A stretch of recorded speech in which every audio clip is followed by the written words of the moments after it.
This is Steve from Boxing UK in association with Supreme CBD. Spencer Oliver, can I be really honest? That wasn't very good, was it? No. Can I be really honest? Not really, no. Yeah, frustrating night for the boxing fans and for the boxers themselves as well. I think Lawrence Okolie had been out just over a year, and you can see that in his performance. Timing wasn't there, he wasn't really using his imagination. The variety of shot weren't really there, and it was a little bit one-dimensional from both sides really. So spoke to Lawrence afterwards and he said, look, ring rust did play a part, but he's glad to be back in there. He shook that ring rust off, and then hopefully we can get this, like, you know, unification fights. If we don't get unification fights, I'd like to see him and Riakporhe next. That would be a great fight. They're both under the same banner now, the boxing banner. Boxer banner.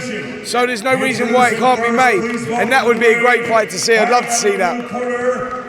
Did he miss an opportunity there, Spencer? The whip of the fella to finish. He's had an awful lot of criticism this week of his previous promoter, for example. Has he missed an opportunity to stick two fingers up to a few people? Well, yeah, maybe. He just didn't get it going tonight, you know. Like, to be fair, he might have underestimated David Light a little bit. I did. I thought that the fight would be over in a couple of rounds. But David Light showed good durability. But yeah, it was a frustrating night for him, because I thought he was going to go out and do something spectacular. But remember, he's teamed up with Sugar Hill. They've only been together since January the 10th, and I think that that showed, you know, because he was trying certain things. Maybe he couldn't implement some of the stuff that Sugar has showed him in time. Sugar said, look, we've been working on stuff in the gym. I never saw it tonight, but you will see it. So we're going to go back to the gym. We're going to be working on it, and he will be a changed man, and he will add other stuff into his style.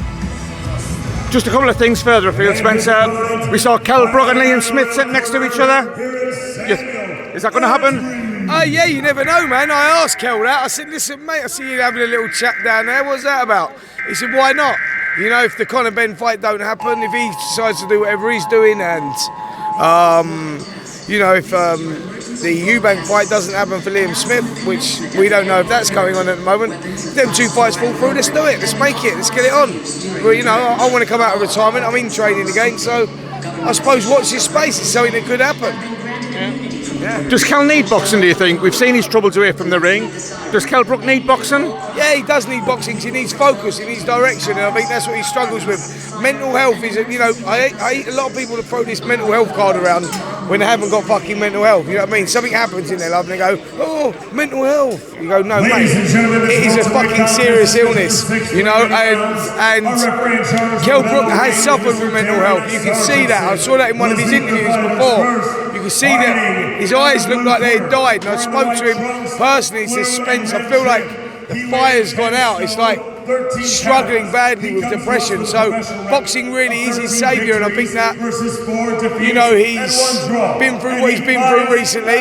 He's had the public support, thank God, because, you know, the situation that it was bad, and I thought, I hope this don't tip him over the top, but he's got the public, you know, he got the public backing, the public support. And that sort of gave him a little lift, and he says, look, I want to do it one more time. I want one more dance. Why not? Liam Smith would be a great name to do it with. I promise you this microphone will plug up the interview, Spencer. Can I ask you the very latest on the whole Conor Benn situation with the rule change, not a rule change? Thoughts on that? Yeah, I mean, look, the situation is that Conor Benn looks likely to box out in Abu Dhabi in June. And it looks likely probably to be Chris Eubank Jr. or someone like that. He looks like the front runner now, where we thought it could be, you know, Pacquiao or Kell Brook. Now it looks like, from what Eddie was saying on TalkSport, that it could even be Eubank Jr. So if that happens, you might see Kell Brook, like I say, versus Liam Smith, and him versus Conor Benn. But, you know, for me, I think it's morally wrong, and I think that he needs to clear his name. And by the WBC reinstalling him into their rankings doesn't clear his name. Doesn't clear his name at all. He's still failed 2 tests, and he's still not proven his innocence with the British Boxing Board of Control. And I think until he does that, he's never going to win the respect of the public over again. And he's never really, you know, there's always going to be a dark cloud hanging over his name. So that's what he needs to do, plain and simple. But let's see what happens. Two more, Spencer. Focus on the heavyweights. Yeah. First heavyweight clash this week, Jordan versus Hearn. Yeah. How did you call it? Yeah, I was in the studio at the time, actually. I was sitting in the gallery. Yeah, it was good fun. Really good fun. They both had their moments, you know, and it was always going to be a decent battle. Yeah. Went right down to the wire. I'd like to see the rematch, actually. I think there's more to come off that one anyway. Watch this space. There's more to come.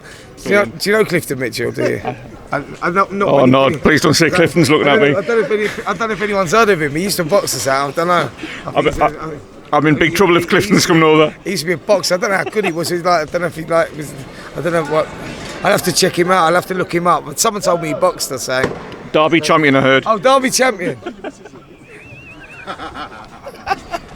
Yeah.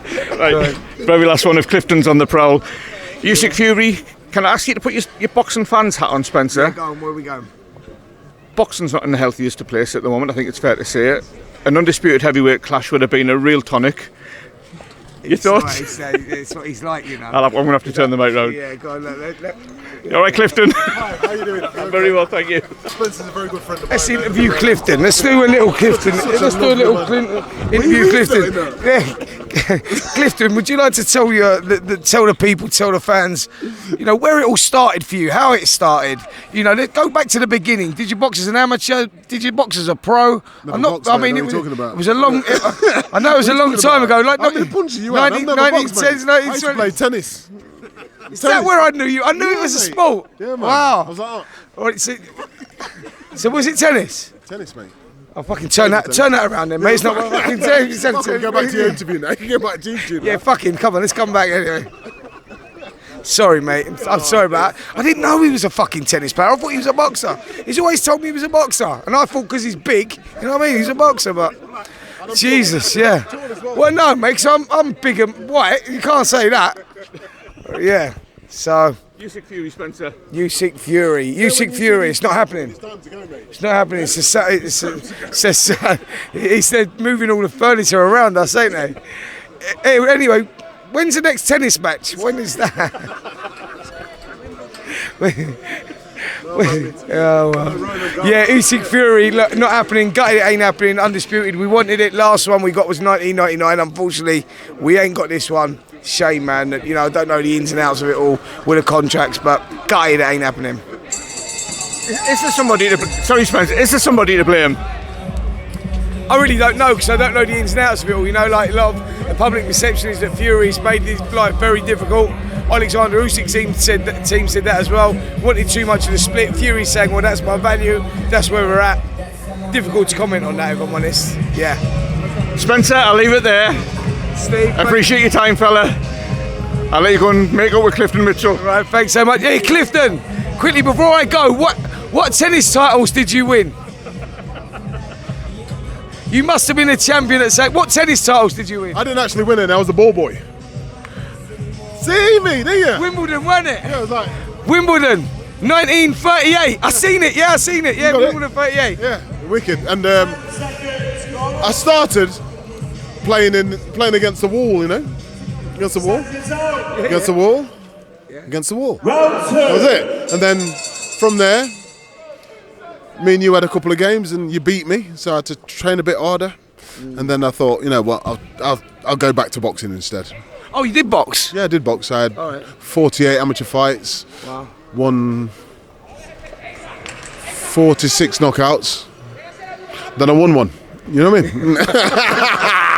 That's nice. That's nice. Yes. I like that. I like that. Cheers. Right, nice. And professional? I had 20, 118, knocked 16 out.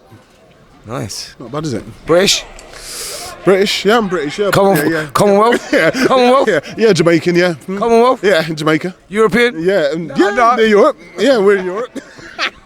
He was a good fighter, to be fair. Yeah, nice one. Yeah, thanks for that, mate. Nice one, cool. All right, Steve, cheers.